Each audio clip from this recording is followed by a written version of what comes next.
The truth is, Tekashi 6ix9ine is one of the most recognizable artists today, blowing up back in 2017 after releasing his mega hit Gummo. He tasted overnight success and capitalized by releasing multiple songs that made it onto the Billboard Hot 100. With all the success he was achieving, he couldn't possibly see what was in store for him and everybody around him, even if the whole entire world was patiently waiting for that moment to happen. 6ix9ine is a perfect example of the dangers of clout chasing. He was willing to do anything and everything to get that desperately needed dose of clout. Join me in this episode as we uncover the dark truth about Tekashi 6ix9ine. 6ix9ine was born May 8, 1996 in Bushwick, Brooklyn, New York. He was raised primarily by his mother and wouldn't even meet his biological father until he was about 9 years old. As a child, Tekashi was an avid churchgoer, and his mother took the family to church on a weekly basis. Tekashi would even sing and read verses from the Bible in front of the entire church. When Tekashi was about 14, he will find out that his father was killed close by their home. This would negatively affect him at such a young age and even put him into depression, going on weeks without eating or showering. He was eventually hospitalized for his depression.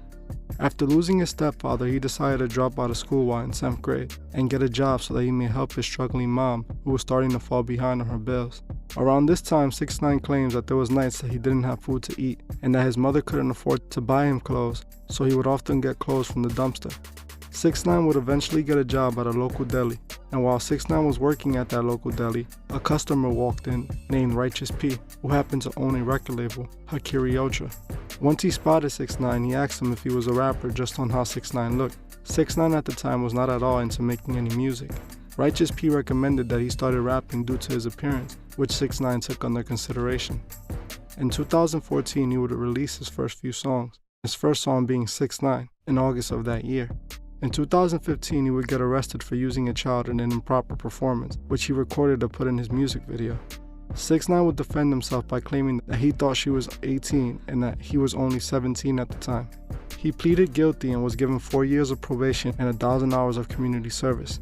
After this, 6ix9ine will go back to his music, releasing songs like Scum Life and Hell Rising, which were released through a music label based in Slovakia, which helped 6ix9ine gain notoriety overseas, even leading him to do a couple shows over there. He would later link up with Zilakami, who was the younger brother of the person who recommended 6ix9ine start rapping to begin with, Righteous P. Him and Zilakami started managing 6ix9ine, helping him build his image. 6ix9ine will start becoming more known after a picture of him with rainbow hair and his 6ix9ine face tattoos started to make its rounds around social media, making him an overnight meme. When 6ix9ine turned 18, his girlfriend Sarah would give birth to his daughter. In 2017, 6ix9ine would get the attention of a fellow upcoming rapper at the time, Trippie Redd, who was already signed to Elliott Grange. Trippie would find 6ix9ine on Instagram and message him. Trippie then flew out Tekashi over to LA to work on some music together. They would release 2 songs together, one of them being Pose, which they went on to shoot a music video for. Trippie would then introduce 6ix9ine to Elliott Grange, who would sign 6ix9ine to his record label. Soon after getting signed, Trippie Redd and 6ix9ine will get into a public disagreement when Trippie exposed 6ix9ine for his charges back in 2015. This would make 6ix9ine steal 3 beats that belonged to Trippie Redd that Trippie Redd had sent 6ix9ine to work on together before their falling out. One of those beats would later become 6ix9ine's major hit song, Gummo, which blew up almost instantly. After releasing Gummo, 6ix9ine was everywhere and quickly became an overnight superstar. This is what you may already know about Tekashi 6ix9ine, but the truth is much more sinister than this. I have come to the conclusion that 6ix9ine is being used by the devil to spread destruction and chaos. That 6ix9ine willingly serves Lucifer's agenda in order to continue to receive his blessings. The reason I have come to this conclusion is no other than 6ix9ine himself. His actions and music paint a clear picture on what 6ix9ine represents. 6ix9ine's story is literally an embodiment of gaining the whole world, but losing your soul. The first thing I would like to talk about is how the record labels made Tekashi 6ix9ine's entire image. Before he became a fake blood, he portrayed himself as an emo kid with clear admiration for Lucifer. In many of his earlier videos, you can see tons of blatant satanic imagery. This is what I believe got Trippie Redd's attention. Trippie Redd did not know 6ix9ine prior to them working on music.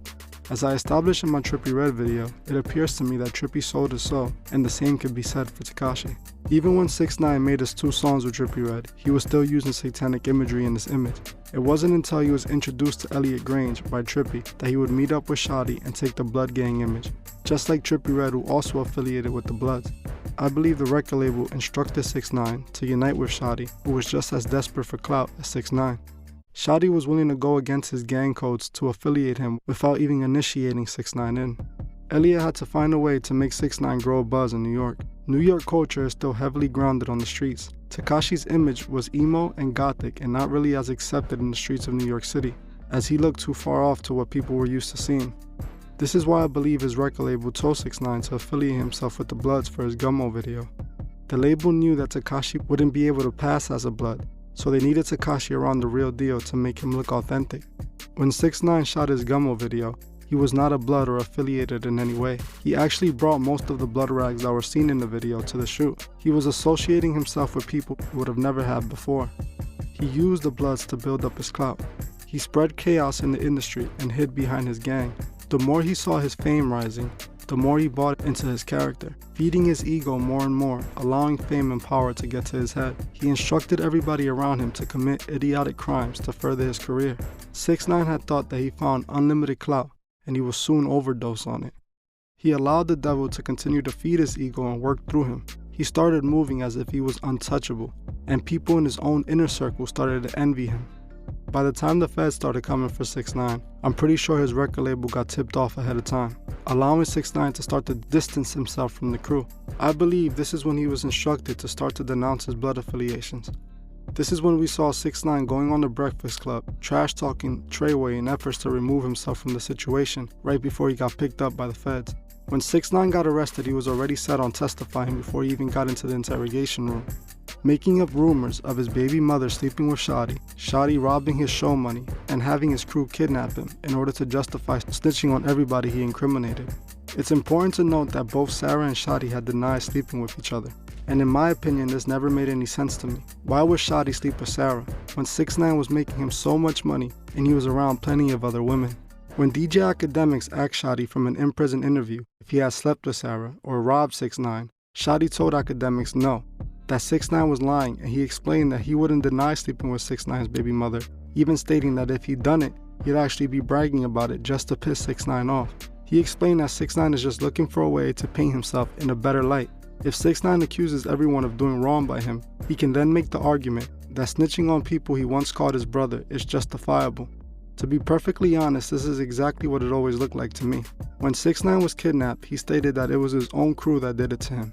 The thing is, Shotty has denied this, stating that the people that kidnapped 6ix9ine used to be part of the gang, but had left the gang due to a disagreement. They had become enemies of Shotty and his crew. When they kidnapped 6ix9ine, they were no longer part of Shotty's crew, and saw kidnapping 6ix9ine as a quick buck and a way to get back at Shotty. 6ix9ine knew this, but in order to justify snitching on everybody, he decided to lie. Something that he would do since the beginning of his career to the end. Just like the father of lies himself, Lucifer, 6ix9ine would lie to everybody about everything in order to further his agenda. 6ix9ine's clout chasing got him to the top of the world, but it was the same thing that brought him crashing down. As fast as he gained everything, he lost it even faster. Since the beginning of 6ix9ine's career, he has been doing nothing but lying. He lied about being a Blood. He also lied when he was questioned about the underage stuff. 6ix9ine told his fans that he was 17 when he filmed a 13-year-old girl doing what a 13-year-old girl has no business doing, especially not on camera. When investigated, it was discovered that he was actually 18. He was seen on social media posts denying any wrongdoing, even though a 13-year-old girl was in a house alone with a bunch of overage men. 6ix9ine manipulated his fans into putting those charges aside, as recording a 13-year-old girl doing things like that for a music video isn't more than just morally wrong. I don't find him getting his record deal after this coincidental at all. As we see with many artists, they know what they have to do to get the right eyes on them. 6ix9ine recorded those actions and published it as a music video. This is what he was charged with. Shortly after this, he was signed to the son of the biggest music exec in the music industry. The next thing I would like to talk about is 6ix9ine admitting to abusing his baby mother. 6ix9ine admitted in an interview to attacking Sarah while in Dubai because he had found out that Sarah and Shadi had hooked up. The thing is, Sarah and Shadi and everybody near the situation denies this. Even if this were true, it doesn't justify him attacking her. Men should never put their hands on a female. 6ix9ine was trying to promote these type of actions to his young fans. He needed to justify his cowardly actions towards a female, so he made it all up. He was willing to drag the mother of his child's name through the mud to justify the dirt he was committing. The actions that 6ix9ine took to make it in the music industry would eventually cost him his soul. 6ix9ine is a perfect example of the dangers of chasing clout. The devil uses fame to destroy those who desperately hungers for it. Satan uses people like 6ix9ine to destroy the souls of as many people they can get to. Tekashi's mother brought him up in the church, so he knew early on of God's existence, but still chose to serve evil in order to feed his hunger for attention. Tekashi was willing to stop at nothing, disregarding all his morals in order to make it in the music industry. This is the exact same thing as selling your soul. One of the main reasons, in my opinion, on why he made up all those lies. Just like Lucifer, he's full of deceit and he operates like a snake. People like 6ix9ine are willing to sell out their own families to get what they want. A little man who wants to be so big that he's willing to lose it all to prove it. 6ix9ine, just like Lucifer, can't be trusted. He is willing to do and say anything and everything to manipulate the audience. When listening to artists like 6ix9ine, we must remember to stay aware of the agenda being pushed. Artists like 6ix9ine are created to spread destructive morals. We must remember not to allow artists like this to have any influence on our minds. We must stay aware of the dangers of clout chasing. You may gain the world like 6ix9ine, but you would end up losing your soul, eventually not recognizing who you see in the mirror. The pursuit of fame got Lucifer casted out of heaven and set on a path to hell, the same path that 6ix9ine has taken. 6ix9ine wanted to be worshipped by the world so bad that he was willing to sacrifice himself. At the end, it cost him everything, and even though he is free, he is soulless. We must not allow them to manipulate us into following the same path as 6ix9ine. We must help those who can't see the truth find the truth. Thank you for watching this episode of The Truth Is. I just wanted to let you know that I have started a second channel, and whoever subscribes before September 25th will be automatically entered to a giveaway, where I would be picking 3 winners, each getting $50 and a Know the Truth shirt. If you would like to further support the channel, join me on Patreon, the link would be in the description.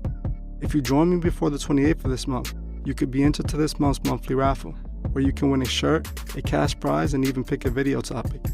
Also, please leave a comment below on your thoughts on this video and on any future topics you would like to see me cover on my channel. If you like this video, please hit the like button, as this helps other people find these videos. If you're new to the channel, please subscribe and hit the bell so you can be notified of future videos. Please follow me on Instagram at TheTruthIs01 and on TikTok at TheTruthIs. I would gladly appreciate it. Thank you. Goodbye.